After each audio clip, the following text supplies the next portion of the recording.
Pressure, सीधा public के बीच से मुकाबला लेकर हाजिर हैं हम।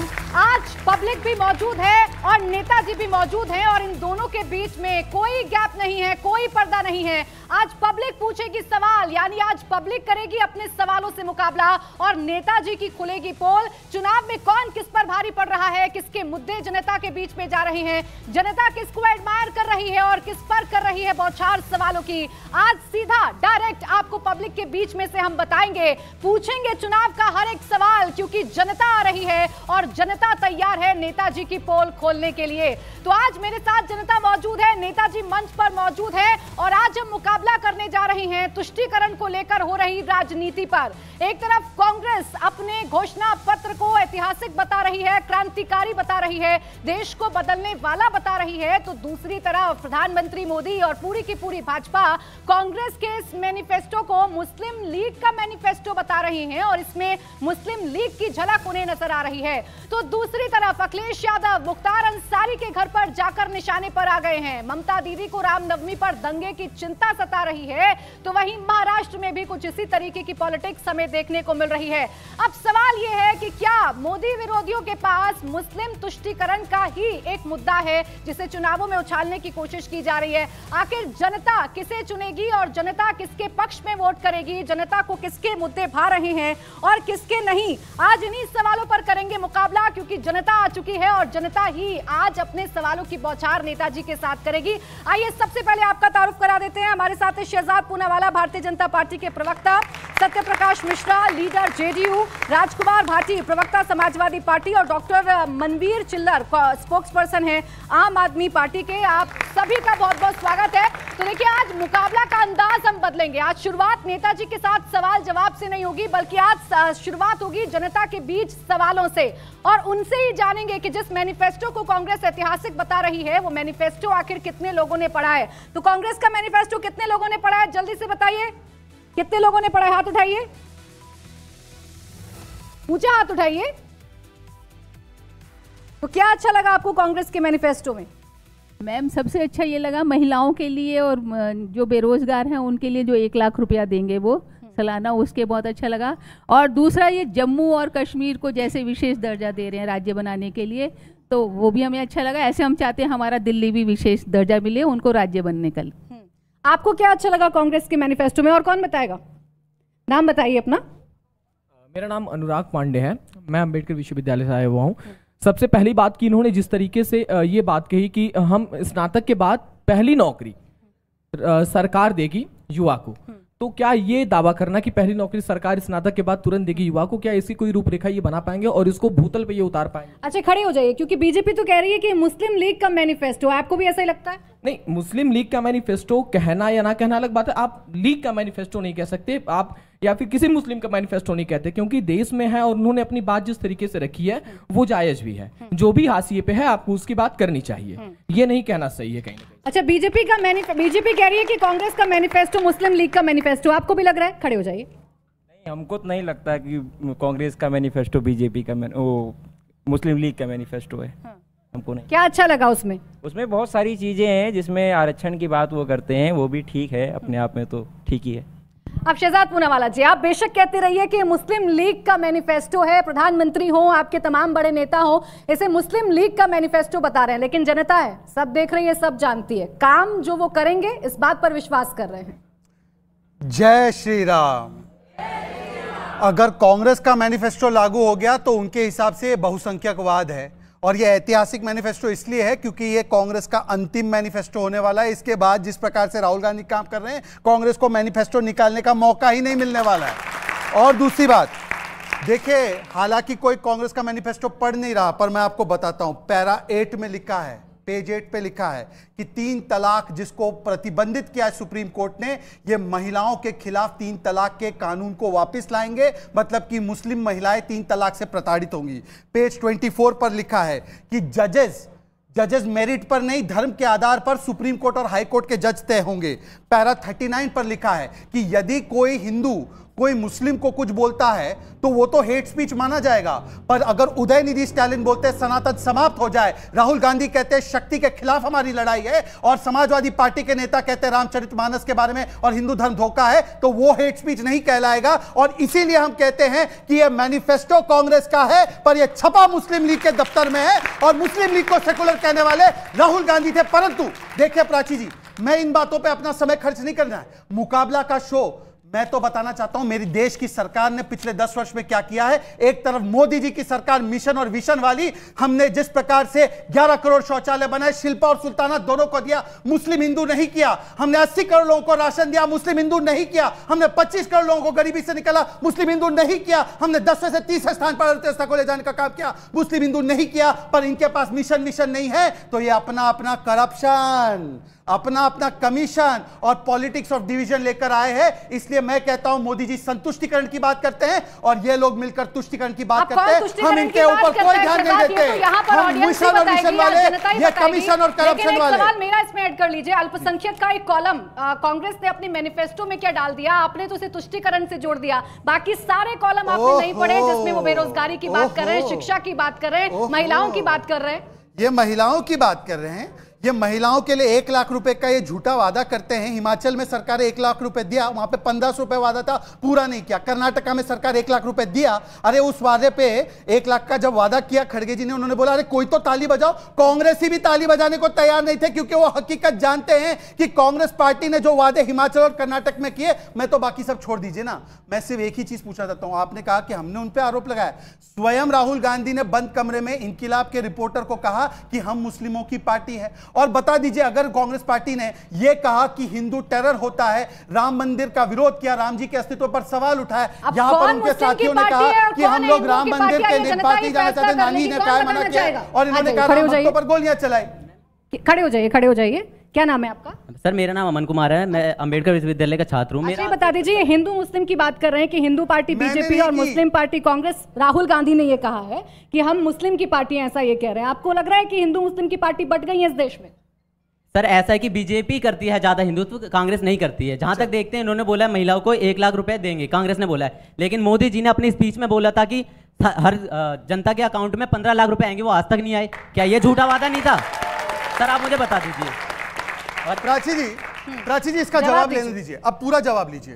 पहले तो आप अंबेडकर यूनिवर्सिटी से ना भाई साहब, जब 370 हटाया गया, जो अंबेडकर जी नहीं चाहते थे, 370 हटने के बाद पहली बार वाल्मीकि समाज को जम्मू कश्मीर में अधिकार मिला। कांग्रेस के चिदंबरम जी ने कहा क्योंकि जम्मू कश्मीर मुस्लिम बाइल है इसलिए 370 हटाया। आप कहिए कि 370 हटने के विरोध में या समर्थन में, पहले इसका जवाब दीजिए। और जहां तक सुनिए, अब सुन लीजिए 15 लाख का जो बोला था ना, ऐसा है, एक बात सुन लीजिए, 15 लाख रुपए तक की राशि आ सकती है, इतना मुनाफा या फायदा हो सकता है। इसका मैं आपको सीधा अकाउंट देता हूं, थोड़ा ध्यान से सुनिए। जब हमने घर घर शौचालय बनाए, जो कांग्रेस ने 70 वर्ष में नहीं बनाए, आपको पता है यूनाइटेड नेशंस की स्टडी है कि 1 लाख रुपए प्रति वर्ष हेल्थ की सेविंग में होता है, परंतु कांग्रेस ने शौचालय बनाने का मजाक उड़ाया। जब हमने नल से जल की योजना बनाई जिससे कि घर घर तक नल से जल पहुंचे, तो 1 लाख रुपए हेल्थ की सेविंग में बचे, ये 2 लाख रुपए गिनिए। सुन लीजिए, 3.5 करोड़ गरीबों के आवास बने, एक गरीब के आवास के खर्चे का 5 लाख रुपए जोड़े, उसमें जोड़ दीजिए। मैं आपको 15 लाख का हिसाब दे रहा हूं, देखिए देने नहीं देते, मीडिया वाले देने नहीं देते, हम जवाब लेकर आते हैं। जब हम जवाब लेकर आते तो मीडिया वाले काट देते हैं, क्योंकि उनको भी चाहिए चर्चा इसी विषय पर हो, उनको नहीं चाहिए कि चर्चा ये इस विषय पर हो कि मोदी जी ने क्या किया है। और उन्होंने बेरोजगारी पर सवाल पूछा, क्या मैं जवाब दूं आपका कि नहीं दूं? क्या मैं जवाब दूं कि नहीं दूं? खड़े होइए, मैं जवाब देता हूं, जवाब दे रहा हूं। मेरा नाम शिवानी है, मैं BR मुझे पूरा मौका मिले। और मेरा सवाल है कि बेरोजगारी अभी जो है हमारी बेरोजगारी, अभी कोई रोजगार का कुछ वो नहीं है किसी भी। हमने देखा है अभी हमारे यूपी पुलिस के एग्जाम हुए, वो रद्द हो गए, और ये SSC GD के हुए, वो भी रद्द हो गए। तो सर ये रोजगारी हमने क्या किया, हमने क्या बिगाड़ा है? अच्छा, छोटा जवाब दीजिएगा, फिर अन्य मेहमानों को चर्चा करेंगे। ऐसा है, सवाल महत्वपूर्ण है। यदि आप मुझे पूरा जवाब नहीं देने देंगी तो जनता को लगेगा मेरे पास जवाब नहीं, या तो आप मुझे जवाब देने का अवसर दीजिए। क्या मैं जवाब दूं रोजगार पे? आज पब्लिक सवाल पूछेगी, मुझे सवालों में खड़ा नहीं कर सकते हैं। जवाब दूं रोजगार पे, हाँ या ना, एक बार तालियों से बता दीजिए। अब प्राची जी आपको जनता की सुननी पड़ेगी, क्योंकि ये शो जनता का, मैं जनता का ही ये शो जनता का, आपको सुनना पड़ेगा। सुन लीजिए, अब मैं खींच कर लाऊंगी आपको। हाँ बोलिए ना, बोलिए। ईपीएफओ का डेटा, मतलब ईपीएफओ वो डेटा होता है जिसमें कि जो नौकरी देता है वो भी भरता है और जो नौकरी लेता है वो भी भरता है। 11 करोड़ का रजिस्ट्रेशन था, 27 करोड़ मतलब 16 करोड़ नौकरियां उसमें जुड़ी है। उसके बाद आप बाकी सब छोड़ दीजिए, एनएसएसओ का डेटा है, अनएम्प्लॉयमेंट रेट 3.1 पर आ चुका है, ये भी छोड़ दीजिए कि उत्तर प्रदेश में 18% बेरोजगारी दर थी, आज 2% है, छोड़ दीजिए। मैं आपसे कह रहा हूं कि आज दुगने रेट से हाईवे बन रहे, 11 किलोमीटर का रेट था, आज 37 किलोमीटर। कौन बना रहा है? इटली से लोग आ रहे हैं क्या? जब 5 मेट्रो होती थी, आज 20 शहरों में मेट्रो है, कौन बना रहा है? 70 एयरपोर्ट 70 वर्ष में बने, आज 70 और एयरपोर्ट जुड़े, कौन बना रहा है? हाँ, यहां पर सवाल यह पैदा होता है कि बेरोजगारी के ऊपर वादा करने वाली राजस्थान की सरकार, कांग्रेस पार्टी की 20% बेरोजगारी दर था, वहां की सरकार को हटाया गया और मध्य प्रदेश की सरकार ने काम किया, 2% बेरोजगारी दर था, इसलिए 18 वर्ष के बाद हमें फिर से चुना गया। यह हकीकत है, पर यह आप मानने को तैयार नहीं है। यह हकीकत है, आप मानने को तैयार नहीं। और कांग्रेस से पूछे 1 लाख सरकारी नौकरियों का वादा हिमाचल प्रदेश में किया था, तुरंत उसमें आकर कहा कि नहीं दे सकते। रुक जाइए शहजादी। राजकुमार भाटी जी, इनके पास है काम गिनाने के लिए, लेकिन सवाल ये खड़े किए जा रहे हैं जो बीजेपी खड़े कर रही है कि इनके पास मुद्दे नहीं है, सिर्फ मुस्लिम तुष्टीकरण बचा है, मुस्लिम वोट्स को ये लोग इंटैक्ट करना चाहते हैं, इसलिए मुख्तार वाला स्टंट भी चल रहा है और अल्पसंख्यकों की बात भी की जा रही है कि उनके जो कानून हैं अपने, उन्हें हम लागू करेंगे। एक मरीज कोई हॉस्पिटल में एडमिट था, डॉक्टर आए देखने के लिए, डॉक्टर ने उसकी नब्ज देख कर कहा अरे ये तो मर गया। मरीज ने कहा डॉक्टर साहब मैं जिंदा हूं, तो नर्स ने उसे धमकाया तुम डॉक्टर से ज्यादा जानते हो। ये हालत इनकी है। नौजवान कह रहे हैं बेरोजगारी है, ये कह रहे हैं तुम गलत कह रहे हो, हमने तुम्हें सब रोजगार दे रखे हैं। मतलब क्या, इन्होंने जितने मुद्दे गिनवाए हैं सब फर्जी हैं, कोई धरातल पे नहीं है कोई भी। दूसरी बात, मैं ये कहना चाहता हूं कि दुनिया में शासन की जितनी पद्धतियां हैं, लोकतंत्र उनमें सबसे अच्छी पद्धति है जो जनहितकारी है। और लोकतंत्र के लिए जरूरी होता है मजबूत विपक्ष और आजाद प्रेस और जागरूक नागरिक। नागरिक को हर पार्टी का घोषणा पत्र पढ़ना चाहिए और देखना चाहिए कौन पार्टी हमें क्या दे रही है, जुमलों में नहीं फंसना चाहिए। कांग्रेस के घोषणा पत्र में, यद्यपि मैं कांग्रेस का प्रवक्ता नहीं हूं, लेकिन क्योंकि इंडिया गठबंधन में हम साथ हैं, तो मैं अधिकार पूर्वक कहना चाहता हूं कि कांग्रेस के घोषणा पत्र में हर वर्ग के लिए कुछ ना कुछ है। किसानों को एमएसपी की गारंटी दी गई है, युवाओं को रोजगार की गारंटी दी गई है, महिलाओं को जो घरेलू खर्च चलाने के लिए पेंशन की गारंटी दी गई है। तमाम जो उनके जो 5 न्याय और 25 गारंटियां हैं, उसमें देश का हर नागरिक कवर हो जाता है। उसको ये कह के लोगों को गुमराह करना कि ये तो मुस्लिम लीग का घोषणा पत्र है। मुस्लिम लीग 2 हैं, एक मुस्लिम लीग वो थी जो देश के बंटवारे की जिम्मेदार थी और जो पाकिस्तान बनने के बाद पाकिस्तान में चली गई। एक मुस्लिम लीग आज भी इंडिया में है जो इंडियन कॉन्स्टिट्यूशन की शपथ लेती है, भारतीय संविधान की शपथ लेती है, भारत के कानूनों को मानती है। उस मुस्लिम लीग के साथ तो इनके नेता जो थे वो बंगाल वाले मुखर्जी जी ने सरकार बनाई थी। जो इनके नेता थे बीजेपी के, जो पितृपुरुष थे, यानी आपके पास मुद्दे हैं। मेरी बात सुनिए, एक मिनट, आपके पास आपके पास बहुत सारे मुद्दे हैं राजकुमार जी, फिर सिर्फ इतना बता दीजिए कि ये मुद्दे गौण क्यों हो जाते हैं, आपको मुख्तार की याद क्यों आ जाती है? हाँ, जब मीडिया की रुचि ही सांप्रदायिक मुद्दों में हो, मीडिया जनहित के मुद्दों को अवॉइड करके, आपके नेता उठाएं, मैं इस मंच से उठाऊंगी, आपके नेता मुख्तार के परिवार से मुझे बोलने देना चाहिए। मैं बोलने दूंगी ना सर, आपने आपकी डिबेट निष्पक्ष तभी लगेगी जब आप मुझे बोलने देंगे। पर प्रश्न किया है तो मुझे जवाब देना जरूरी है। आपके नेता महंगाई बेरोजगारी की बात करेंगे तो मैं यहाँ महंगाई बेरोजगारी की बात करूंगी। वो मुख्तार के घर जाते हैं और कहते हैं कनाडा में क्या हो रहा है, पाकिस्तान में क्या हो रहा है, उन्हें पाकिस्तान की बात ऑथेंटिक लगती है, अपने देश की नहीं।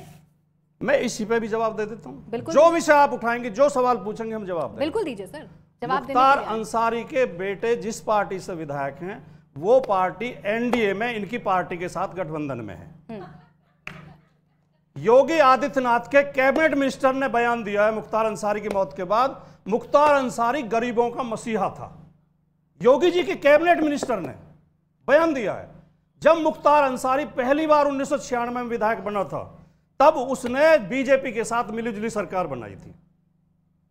हमारे नेता एक मौत पर दुख प्रकट करने गए हैं, मौत किसी की भी बहुत दुखद होती है। हमारे नेता ने यह कहा है कि उत्तर प्रदेश में पुलिस हिरासत में मौतों की संख्या बहुत ज्यादा बढ़ गई है।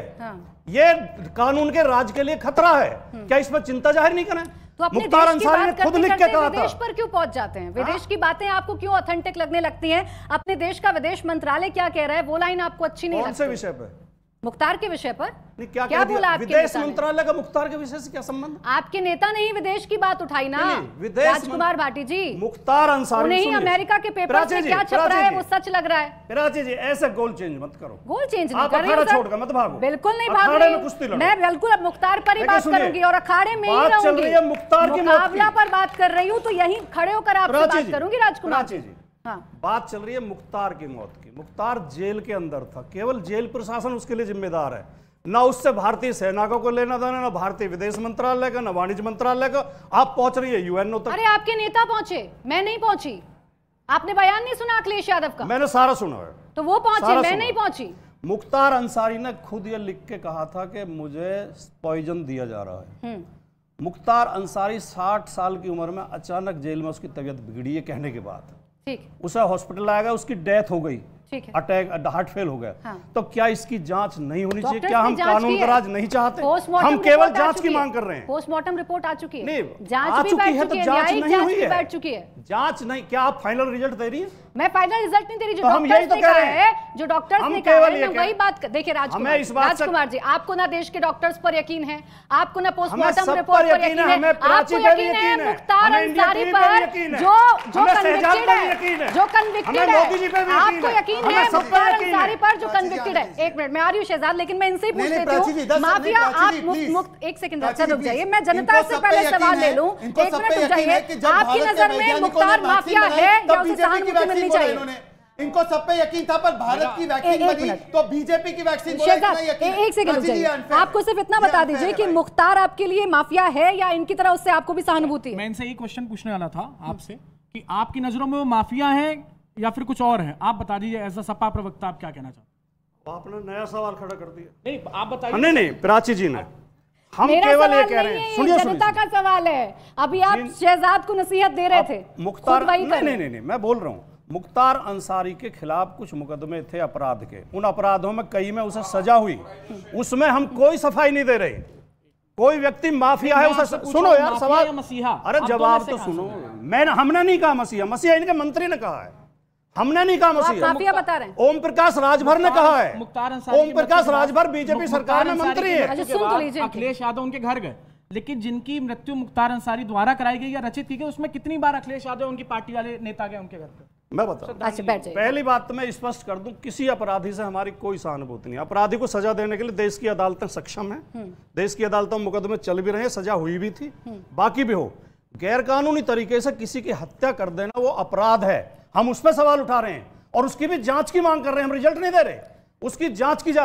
अगर आज हम आप रिजल्ट दे रहे हैं राजकुमार जी, उसके सवाल का जवाब नहीं आया कि आपकी नजर में माफिया है मुख्तार अंसारी या वाकई में कन्विक्टेड है? देखिए, हाँ, आप चंबल का इतिहास पढ़िए, चंबल के जो बड़े बड़े डकैत थे नहीं, वो बहुत, उनको कई बार जनता मसीहा भी कहती थी। अब आदमी आ के गए दो आप, रूप होते महिमा हैं, मंडन करने लगे। शहजाद आदमी आइए के फिर दो दोनों रूप में होते मेहमान। हैं। हाँ। अब मुख्तार अंसारी ने अपराध किया, उसकी सजा कोर्ट चंबल में के दी। डकैतों से देखिए, ऐसा कंपैरिजन है, होना चाहिए मुख्तार का? भाई क्या है ये? आप बिल्कुल नहीं होना चाहिए। ठीक है, अब मैं अपनी बात रख बोलिए सकता बोलिए हूं। बोलिए।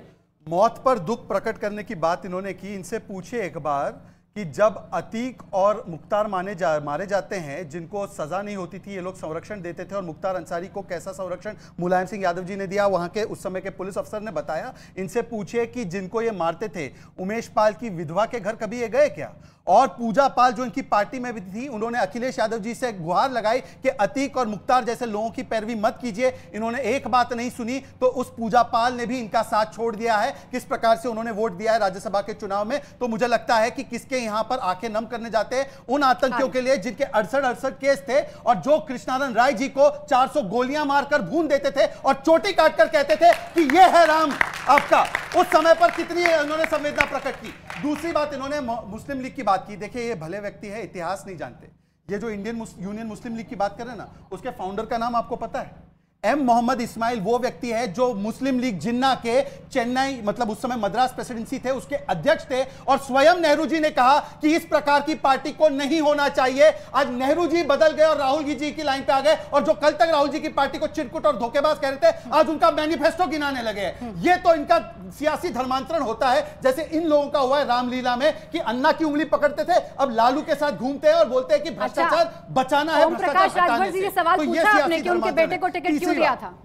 सवाल पूछा आपने ओम प्रकाश राजभर जी से कि उनके बेटे को टिकट मैं आपको क्यों दिया? बताता हूं। ओम प्रकाश राजभर जी के बेटे ने समाजवादी पार्टी ज्वाइन कर ली है, जाकर देख लीजिए। मैं इसीलिए कह रहा था कि मुझे आने दीजिए, इनसे पूछे कि अखिलेश यादव से मुख्तार के बेटे पर सवाल पूछ रही हूं। अच्छा चलिए, मैं ओम प्रकाश राजभर जी के लिए कंडेम करता हूं, मैं खंडन करता हूं कि उन्होंने इस प्रकार की अगर बातें बोली होंगी। अब मैं चाहता हूं कि अखिलेश यादव, जो केवल मुख्तार अंसारी नहीं, विदेश में कोई आतंकी मारा गया तो वो कह रहे हैं कि इस प्रकार से विदेश में आतंकी कैसे मारे जा रहे हैं, देश को इस प्रकार से चीजें नहीं करनी चाहिए। हालांकि इसकी पुष्टि नहीं हुई है, परंतु देश नहीं, बाहर के आतंकियों के लिए भी आंसू बहा रहे पाकिस्तानी। तो ये इनका हकीकत है कि ये जब आतंकवादी पकड़े जाते हैं। एक आखिरी बात, आपको पता होगा वाराणसी में ब्लास्ट हुआ, लखनऊ में ब्लास्ट हुआ, रामपुर में ब्लास्ट हुआ।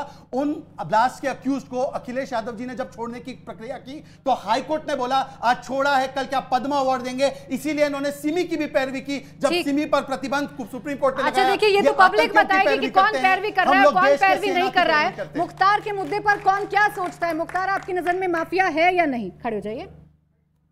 मेरा नाम सृजन मिश्रा है और मेरा आपसे ये सवाल है राजकुमार भाटी जी से, जैसे आप कह रहे हैं कि मुख्तार की मौत पे जांच होना चाहिए, मतलब वो अपराधी है, उसको पाल पोस के आप ही की सरकार ने बड़ा किया, उसकी मौत पे आपको वहाँ पे जांच दिख रही है, और संदेश खली में क्या हुआ था उस पर जांच आपको लोगों को नहीं करनी है।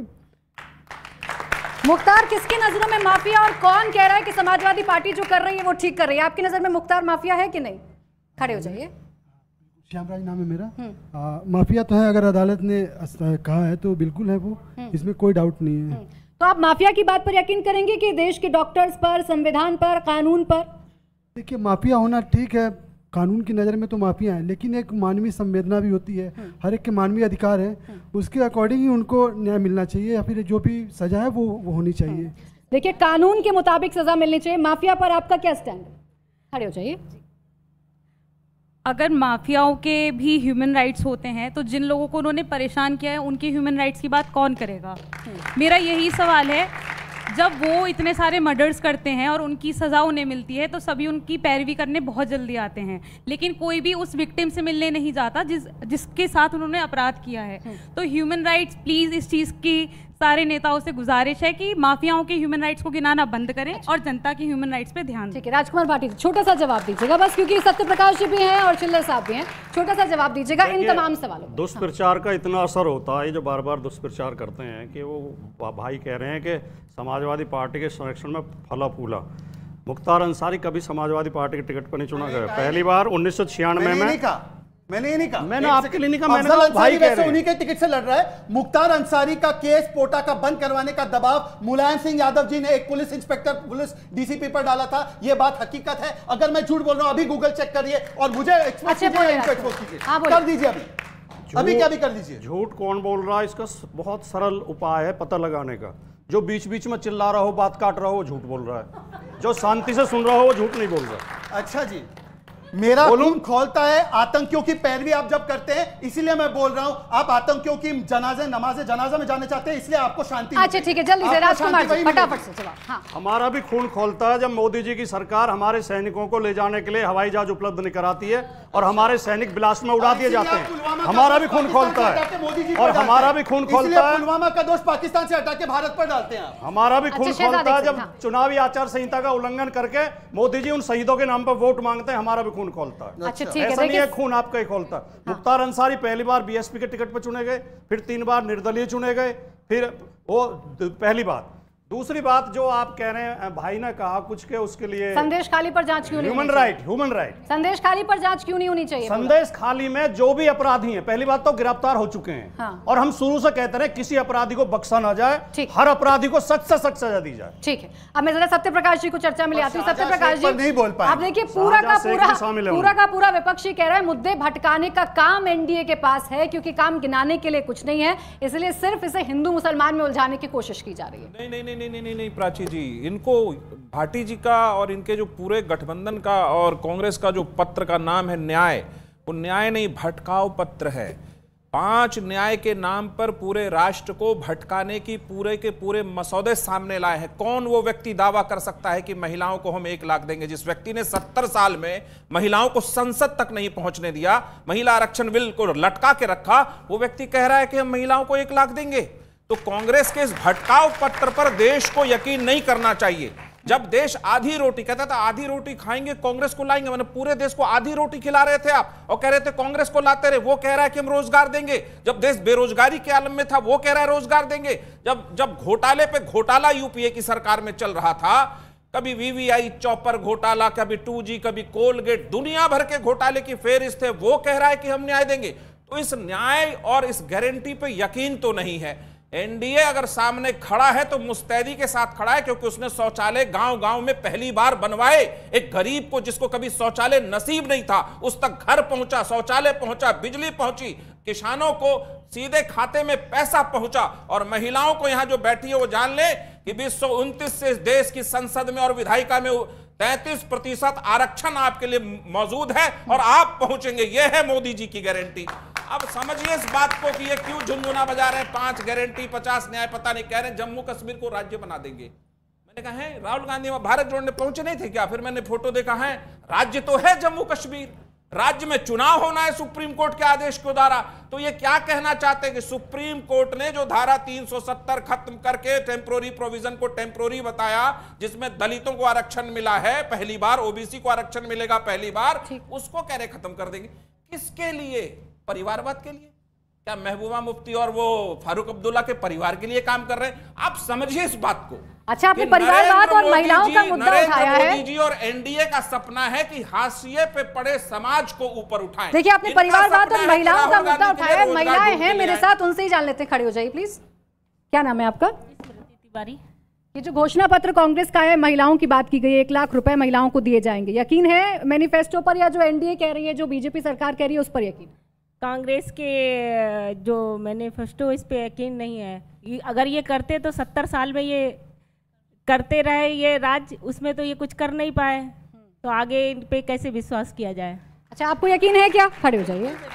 मुझे बिल्कुल यकीन नहीं। और सबसे बड़ी बात ये कि जो आपने 1 लाख महिलाओं को देना है, वो कौन सी महिलाएं हैं? मिडिल क्लास को तो कभी एंटर ही नहीं करते किसी चीज़ में। मिडिल क्लास को तो हमेशा इग्नोर ही किया जाता है। तो हम लोग कहाँ जाएंगे? हमेशा वो गरीब महिलाएं और अमीरों को तो जरूरत ही नहीं है, तो मिडिल क्लास हमेशा ही मरता है। कोई भी पार्टी सोचती ही नहीं मिडिल क्लास। बीजेपी ने ध्यान रखा कि नहीं रखा? बीजेपी ने ये तो बीजेपी ने नहीं रखा, लेकिन ये कि बीजेपी से मुझे ये है, गैस सिलेंडर और कनेक्शन तो बांटा ना महिलाओं को पहली बार। नहीं, 1 मिनट, मैं मिडिल क्लास की बात कर रही हूँ। हमारे पास गैस सिलेंडर ऑलरेडी है। मिडिल क्लास के लिए क्या सोचा आपने? हम लोगों के लिए क्या सोचा? जो हम लोग नॉर्मल टीचर्स हैं या कुछ है, क्या सोचा है हमारे लिए? सिर्फ गरीब महिलाओं को सिलेंडर दे रहे हो, शौचालय बनवा रहे हो, और वो वैसे 1-1 लाख दे रहे हैं। हम लोग कहाँ जाएं जो रोज इतना हार्ड वर्क करते हैं? हम अब देखिए, ये सवाल है महिलाओं पर। एक और सवाल ले लो। अरे एक और सवाल ले लेती हूँ ना शहजाद जी, इतने सारे लोग हैं, सबके सवाल आने चाहिए ना। खड़े हो जाइए, सब जवाब देने खड़े हो जाइए। नाम क्या है आपका? अब आप नहीं बताएंगे ना शहजाद की मुझे कैसे मेरा शो चलाना है और कैसे नहीं चलाना है? नहीं, आप नहीं बताएंगे मुझे सबके सवाल लेने और सबके जवाब आप देंगे। प्लीज अपना काम आप करिए, मुझे मेरा काम करने दीजिए। तो आप मुझे मत बताइए ना कि आप मुझे कैसे सवाल करने और कैसे नहीं करने। शहजाद, आप प्लीज डिक्टेट नहीं करेंगे यहाँ पर। मेरे साथ ऑडियंस है, मुझे जितने सवाल लेने हैं मैं उनसे सवाल दे देता। आप प्लीज जवाब देने का मौका बताइए। आपको पूरा मौका मिल रहा है। मौका मिल रहा है कि नहीं मिल रहा है शहजाद को? ऐसा है, देखिए प्राची जी, आप देखिए, मेरा सवाल थोड़ा सा अलग हो सकता है। मुझे लगता है कि हर बार, क्योंकि आप कहते हैं कि चुनाव बहुत बड़ा उत्सव है लोकतंत्र का, और हर बार कोई ना कोई अपना घोषणा पत्र जारी करता है, लेकिन क्या कोई ऐसी सभा, जैसे आज अदालत लगाई है, ऐसी कोई सभा होती है जहां पर आप ये बताएं कि घोषणा पत्र में आप ये कर पाए और ये नहीं कर पाए? तो कैसे यकीन करें और कितना यकीन करें, ये हमारा। आप दीजिए इस बात का जवाब शहजाद। अब जवाब देने का अवसर दीजिए ना, दीजिए आप ही। पूरा जवाब देने का अवसर मिलेगा। देखिए, दूसरे मेहमान भी है मेरे पास, अपने जितना समय जल्दी जल्दी आप बताएंगे, जनता भी है मेरे साथ। ठीक है, पर मैं अपना जवाब दूं? बिल्कुल दीजिए ना, दीजिए। मैडम, आपके सवाल से शुरू करता हूँ, फिर इनके सवाल पे जाऊंगा। हमने 370 हटाने का वादा तब किया था जब हमारी 2 सीटें नहीं थी। आज 370 हटाए जब मैंडेट मिला है हमें। हमने यूसीसी का वादा तब किया था जब हमारी 1 सीट नहीं थी। आज उत्तराखंड में यूसीसी लागू हुआ है। 30 साल से ये लोग नारी शक्ति वंदन अधिनियम का विरोध करते रहते थे, आज हमने उसको पारित करने का काम किया है। राम मंदिर का वादा तो तब किया जब हम जनसंघ के फॉर्म में थे, आज राम मंदिर पूरा हुआ है और वो भी वादा हमने पूरा किया है। हमने 3.5 करोड़ आवास बनाए हैं। ये गरीबी हटाने की बात करते थे, हमने गरीबी हटाई है। 25 करोड़ लोगों को गरीबी से हटाया है। 10वें स्थान से 30वें स्थान पर अर्थव्यवस्था ले गए। आपकी मैडम बात करता हूं, मिडिल क्लास को इससे पहले 2014 से पहले आप याद कीजिए, 2 लाख के ब्रैकेट से आपको टैक्स देना पड़ता था, आज इफेक्टिवली 7 लाख तक कोई टैक्स नहीं है। ये बात आप मानती है नहीं मानती है? एक बार प्राची जी से बताइए, एक बार प्राची जी से बताइए। दूसरी बात आप सुनिए, आपके विषय में बोल रहा हूं, इससे पहले जो सैनिटरी पैड था, सैनिटरी पैड पे 13% टैक्स होता था। मेरी मां बहने को 13% टैक्स सैनिटरी पैड पर भरना पड़ता था। मोदी जी की सरकार आई, उसने 0% किया सैनिटरी पैड पर टैक्स। क्या यह बात नहीं है? जो सारी जो महत्वपूर्ण चीजें थी उस पर टैक्स रेट इफेक्टिवली कम हुआ, ये मिडिल क्लास के लिए हुआ है। परंतु हमारी प्राथमिकता गरीब भी है। जब जिसके घर में कभी कोई चूल्हा नहीं जलता था, वहां पे गैस सिलेंडर नहीं था, उसके घर में गैस सिलेंडर पहुंचा है। और मैं सिर्फ एक चीज बोलता हूं, महिलाओं के लिए 1 लाख रुपए तो बाकी की बात, बाद की बात है। जो कंगना रनौत और मंडी पर आपत्तिजनक पोस्ट किया सुप्रिया श्रीनेत्र ने, अभी तक पता नहीं चला किसने वो पोस्ट किया, अभी तक पता नहीं चला। इसका जवाब दे, कांग्रेस के लिए जवाब दे रहे हैं, इनको बोले जवाब देने के लिए। कंगना रनौत और मंडी पर जवाब दे। पार्टनर इंडिया गठबंधन में उनके साथ अन्याय हो जाएगा। 15 सेकंड जल्दी से। शहजाद भाई ने कुछ वादे गिनवाए, लेकिन वादा 100 दिन में काला धन वापस लाने का भी था। मैं उसका भी जवाब वादा सुनो, 15 लाख खाते में आने का भी था। मैं जवाब देता हूं। वादा पेट्रोल 35 रुपए लीटर बेचने का भी था। जवाब देता। वादा रुपए को मजबूत करने का भी था। 2022 तक 100 स्मार्ट सिटी बनेंगे। 2022 तक हर परिवार को घर मिलेगा। गंगा का निर्मलीकरण, किसानों की आमदनी दुगनी, 2 करोड़ रोजगार, ये भी तो वादे थे। अच्छा प्राची जी, अब एक वाक्य दीजिए, केवल एक वाक्य, केवल एक वाक्य, केवल एक वाक्य दीजिए ना, इनके पास एक वाक्य दीजिए ना, इसका जवाब चाहिए कि नहीं चाहिए? इनके पास जवाब चाहिए कि नहीं? आपके पास क्या है? जेल में केजरीवाल वोट से देंगे जवाब। क्या आप जेल के मामले को भी विक्टिम कार्ड खेलकर आम आदमी पार्टी बुलाने की कोशिश कर रही है? जी, सबसे पहले मैं शहजाद पूनावाला जी ने कुछ यहाँ पर व्हाट्सएप यूनिवर्सिटी का ज्ञान जनता को देने की कोशिश की है। वो जो 1-2 पॉइंट है ना, वो बताता हूँ। इन्होंने कहा कि सैनिटरी पैड पे 12% टैक्स था, जीएसटी आने से पहले वैट होता था, और वैट पे सैनिटरी पैड पे कोई टैक्स नहीं होता था। कुछ भी बोले और आपके पास गूगल है, चेक कर लीजिए। व्हाट्सएप यूनिवर्सिटी चेक मत कीजिएगा।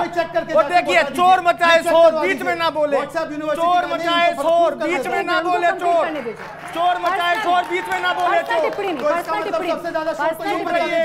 अरे भाई, सुनना सीखिए, सुनना सीखिए, सुनना सीखिए। देखिए, मैंने जो कहा तीर बिल्कुल निशाने पे लगा है, दर्द से पता चल रहा है। इसके साथ ही मैं चुनौती देता हूं, जीएसटी आने से पहले वैट होता था, सभी मेडिसिन पे 5% टैक्स होता था, जीएसटी के बाद 12% है। अगर कैलकुलेशन करें तो टैक्स 2.5 गुना किया।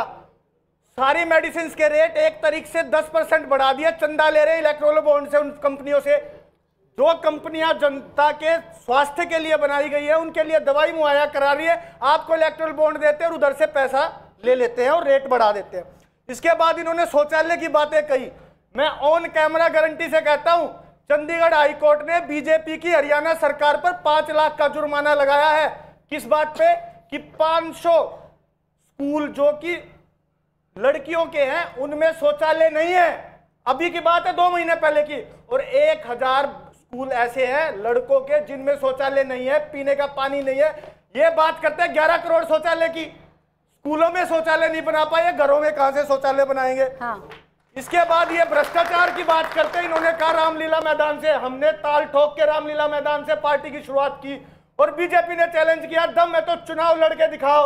हमने चुनाव लड़ा और तुम्हारे लिए 4 काबिया भी नहीं छोड़े। प्राची जी ये पढ़ लीजिए, मैं आपको कह रहा हूँ, उन्होंने मेरी विश्वसनीयता पर सवाल उठाया। उसने मेरी विश्वसनीयता पर सवाल उठाया।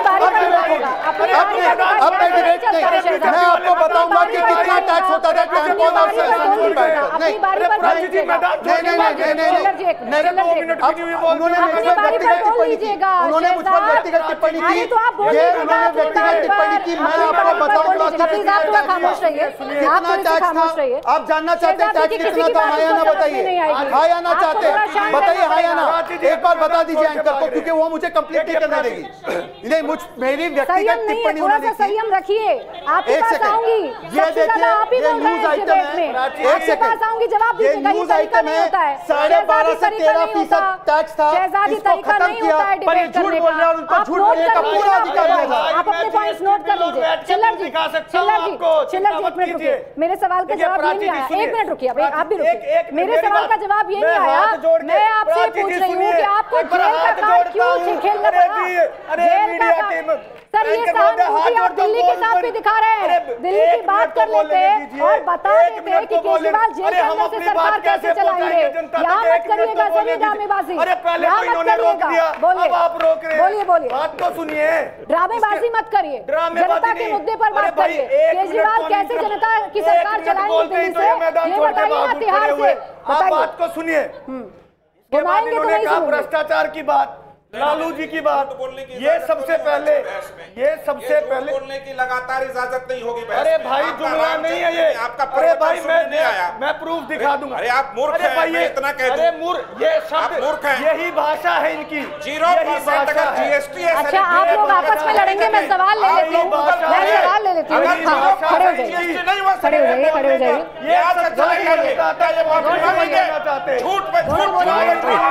मेरे प्रश्न अब थोड़ा खामोश हो जाइए। छिल्लर साहब और मिश्रा जी, आप दोनों से रिक्वेस्ट कर रही हूँ, आप प्लीज थोड़ा खामोश हो जाइए। सर रुक जाइए, सर थोड़ा रुक जाइए, आप ही के सवाल ले रही हूँ, एक मिनट रुक जाइए।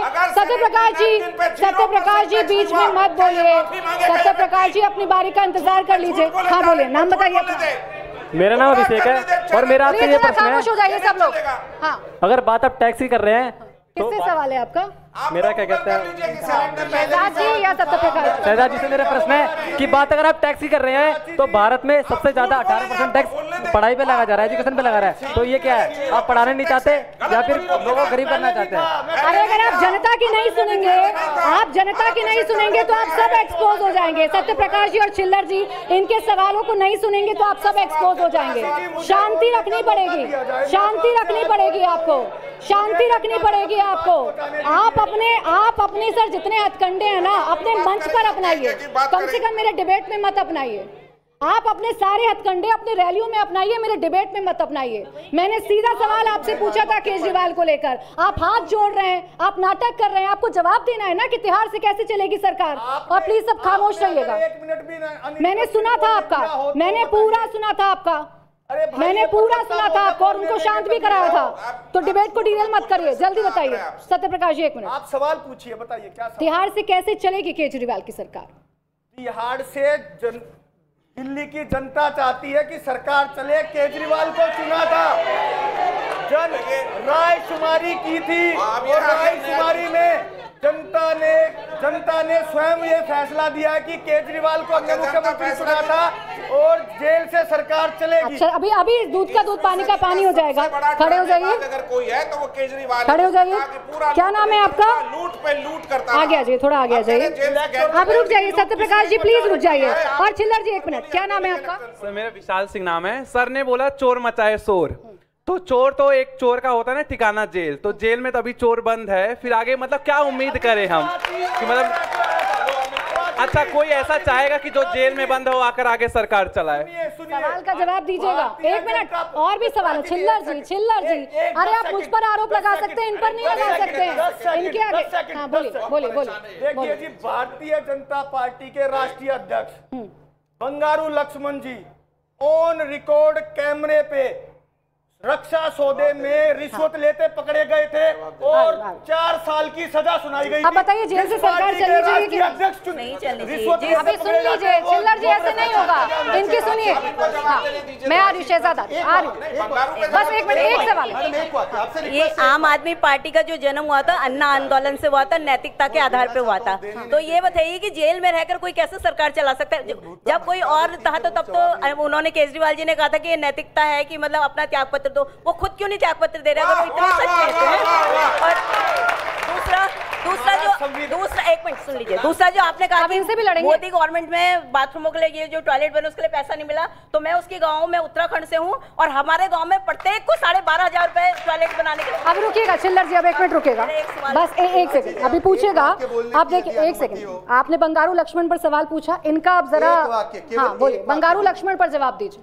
जब बंगारू लक्ष्मण जी पे आरोप लगा था, दोषी नहीं पाए गए थे, उन्होंने तुरंत राष्ट्रीय अध्यक्ष पद से इस्तीफा दिया। आज लालू 4 बार कन्विक्टेड है, इनके साथ खड़े हैं और इनके महाशय जेल में हैं। जेल से सरकार चालान के बाद वो करता है जो कहता था आरोप लगने पर इस्तीफा दो। और एक और बात, मेरे व्यक्तिगत पृष्ठभूमि पर सवाल खड़े किए गए। आप मैडम 1 मिनट आ सकती है? 1 मिनट आइए, 1 मिनट आइए। जनता का शो है ना।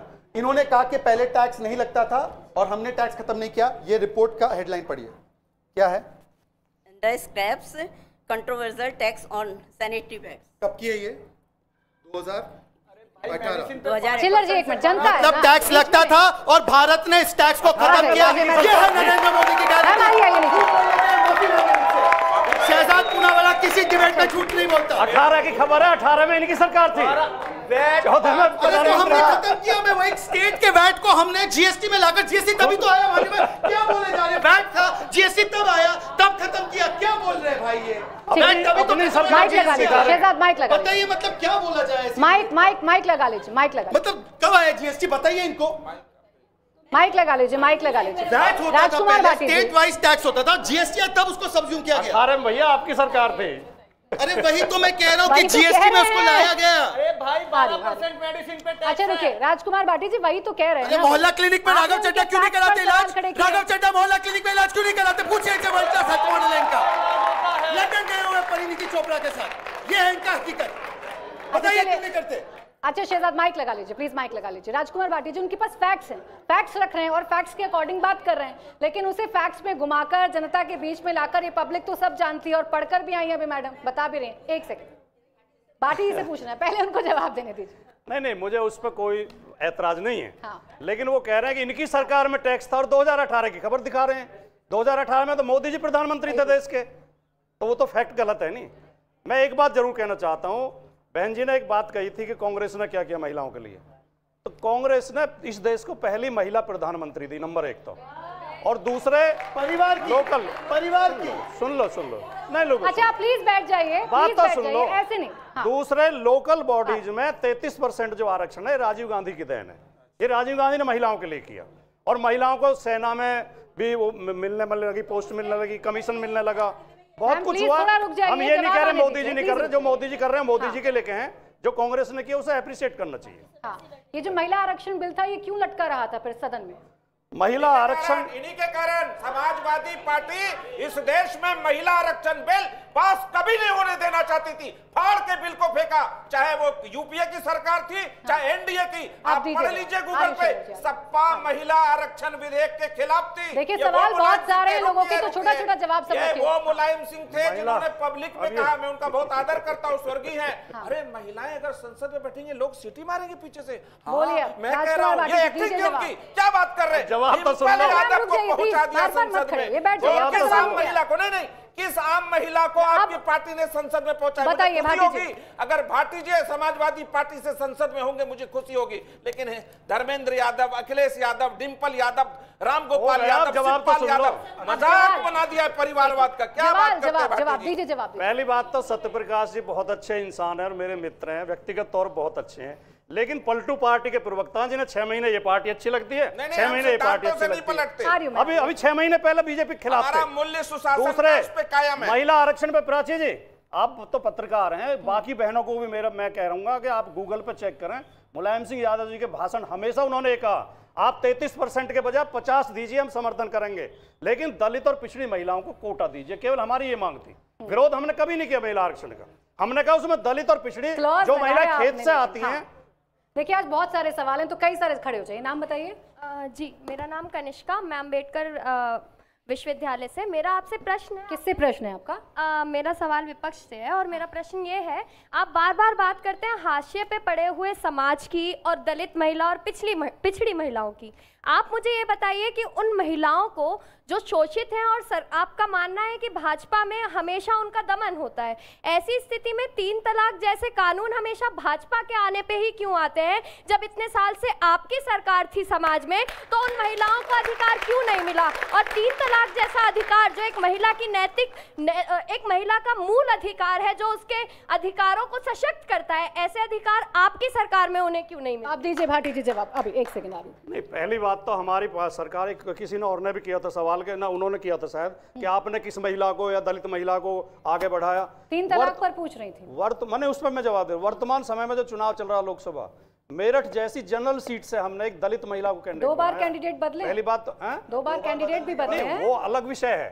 दलित महिला कैंडिडेट है वहाँ, दलित महिला को। और अयोध्या जो जनरल सीट है वहां भी हमने एक दलित को टिकट दिया। समाजवादी पार्टी फिर पल्लवी पटेल क्यों नाराज हो गई तबकों के साथ रही है हमेशा। पल्लवी पटेल क्यों नाराज हो गई? नहीं, पल्लवी पटेल के कोई व्यक्तिगत कारण हो सकते हैं, उन्हें तो हमारे टिकट पर वो विधायक बन के आई हैं। समाजवादी पार्टी के सिंबल पर चुनाव जीती हैं, समाजवादी पार्टी ने टिकट दिया तभी तो विधायक बनी। पीडीए पर सवाल खड़े कर गई। अब लेकिन आजकल जो खिचड़ी पक रही है राजनीति में बीजेपी के सौजन्य से, किसी को पैसे का लालच दिया जाता है, किसी को पद का लालच दिया जाता है। जो लालच में नहीं आता उसे ईडी से डराया जाता है। देखिए इतना मुस्कुराकर आप जवाब देते हैं, एकदम शांति से देते हैं। 3 तलाक का भी जवाब दे दीजिए, जानना चाह रही है बेटिया। 3 तलाक ये जो सिस्टम था कि किसी आदमी ने कह दिया तलाक तलाक तलाक और तलाक हो गया, इसके हम खिलाफ हैं, वो नहीं होना चाहिए।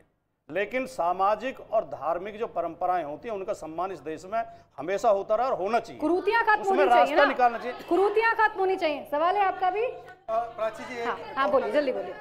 प्राची जी, इन्होंने कहा कि हम जो महिला हितैषी है उससे बड़ा कोई हितैषी नहीं है। इनसे 2 छोटे सवाल। एक, यूसीसी जो महिला सशक्तिकरण के लिए हमने नहीं संविधान की सभा ने डाला था, उस पर उनका स्टैंड क्या है? क्योंकि इनके एसटी हसन साहब ने कहा यूसीसी आएगा तो 4 शादी करने का अवसर नहीं मिलेगा। और दूसरा, ऐश्वर्या राय पर जो टिप्पणी राहुल गांधी ने की कि वो अपने ससुर के साथ नाचती है, और देखिए पलटने की बात इन्होंने की, तो सुनिए। मुलायम सिंह यादव ने चोरी कर रखी है, मायावती ने चोरी कर रखी है, सबने चोरी कर रखी है। अब मुलायम सिंह यादव को चोर बोलने वाले की थैली उठानी पड़ रही है, तो मुझे लगता है कि उनके ऊपर कितना भार है और ये कितना पलटे देख लीजिए। ये पलटने की असली तस्वीर। सवाल है, जवाब। एक महापुरुष पश्चिम बंगाल विधानसभा चुनाव में मंच से खड़े होकर ये कह रहे थे, दीदी ओ दीदी ये जवाब तुम्हारी स्कूटी सिंगूर में पलटेगी। वो महापुरुष कौन थे? माननीय नरेंद्र मोदी जी। नहीं, अगर आप व्यक्तिगत टिप्पणियों की बात कर रहे हैं, पलटेगी उन्हीं महापुरुष। हाँ, सिंगूर में स्कूटी पलटेगी ये कहा था मोदी जी ने। मोदी जी ने कहा था तुम्हारी स्कूटी सिंगूर में पलटेगी, मोदी जी ने कहा। यूसीसी का स्कूटी से मतलब क्या था? यूसीसी का स्कूटी वाले बयान से क्या इन्होंने मतलब? महिला टिप्पणी पे कहा, महिला टिप्पणी पे मैंने बोला। तो यूसीसी का जहां तक नेता का बयान याद आ जाएगा, यूसीसी का जहां तक महिला अपराधों पर दिया गया, यूसीसी का जहां तक सवाल है। आजम खान ने जो टिप्पणी जयाप्रदा के इनरवेयर पर की, गायत्री प्रजापति को टिकट दिया इन्होंने, जो बलात्कारी साबित हुआ। अब कुलदीप सेंगर पर भी बोलूंगी फिर मैं, अगर ऐसा आएगा तो कुलदीप सेंगर का नाम दिया को हटाया इन्होंने, गायत्री प्रजापति के परिवार को टिकट दिया। जल्दी से होने के बाद ये इनका चेहरा। और यूसीसी पर जवाब, यूसीसी पे बोलो। यूसीसी इतना बड़ा विषय है कि उस पर कॉमन कमेंट नहीं किया जा सकता, पॉइंट वाइज किया जा सकता है। कौन से पॉइंट का समर्थन करेंगे, कौन से पॉइंट का बच्ची का सवाल है, बहुत देर से भाटी जी एक अच्छे प्रवक्ता है समाजवादी पार्टी के, और इनके श्रद्धेय नेता आदरणीय मुलायम सिंह जी ने संसद में जो कहा था कि मोदी जी आपकी सरकार फिर बनेगी, मुझे पूरा यकीन है आज वो यहाँ होते तो वो फिर कहते मोदी जी आपका इस बार 400 पार जरूर होगा। इतना मुलायम सिंह जी कहते। छोटा सवाल ही बहुत देर से करें, नाम बता दीजिए। मेरा नाम शांभवी है। तो महिला पे बात हो रही है, तो मुझे ये मतलब सवाल किससे? मेरा पक्ष से है कि महिला पे बात हो रही है, तो मुझे ये जानना था कि जो पहलवान खिलाड़ी महिला जो जंतर मंतर पे बैठ के मतलब आंदोलन कर रही थी, प्रोटेस्ट कर रही थी, आप लोगों ने उनके बारे में ख्याल नहीं रखा ना? छोटा जवाब दीजिएगा क्योंकि समय खत्म हो रहा है। हाँ बोलिए। पहलवान बेटियों के साथ जो भी हुआ उसमें हमने किसी को भी, जैसे शाहजहां को बचाने के लिए ममता बनर्जी ने असेंबली में बयान दिया, हमने नहीं, उनके ऊपर केस हुआ ब्रिजभूषण पर, और जो विजेंद्र सिंह इस बात को उठाते थे वो भी हमारे साथ आए क्योंकि उन्होंने देखा हमने कार्रवाई की। पर शाहजहां के लिए जिस प्रकार से पैरवी की गई और जब शाहजहां को जेल भेजा गया तो इस प्रकार से गया, हिंदू महिलाओं का बलात्कार हुआ, उस पर ये लोग शांत रहे और पहलवान बेटियों को हथियार बनाकर। शहजाद और राजकुमार भाटी जी, मिश्रा जी और चिल्लर साहब, आपका बहुत बहुत शुक्रिया हमारे साथ जुड़ने के लिए, और जनता आपका भी बहुत बहुत शुक्रिया हमारे साथ जुड़ने के लिए और हमारे तमाम सवालों के जवाब देने के लिए। तो देखिए मुकाबला में आज के लिए बस इतना ही, लेकिन अब रोज पब्लिक के बीच से होगा मुकाबला।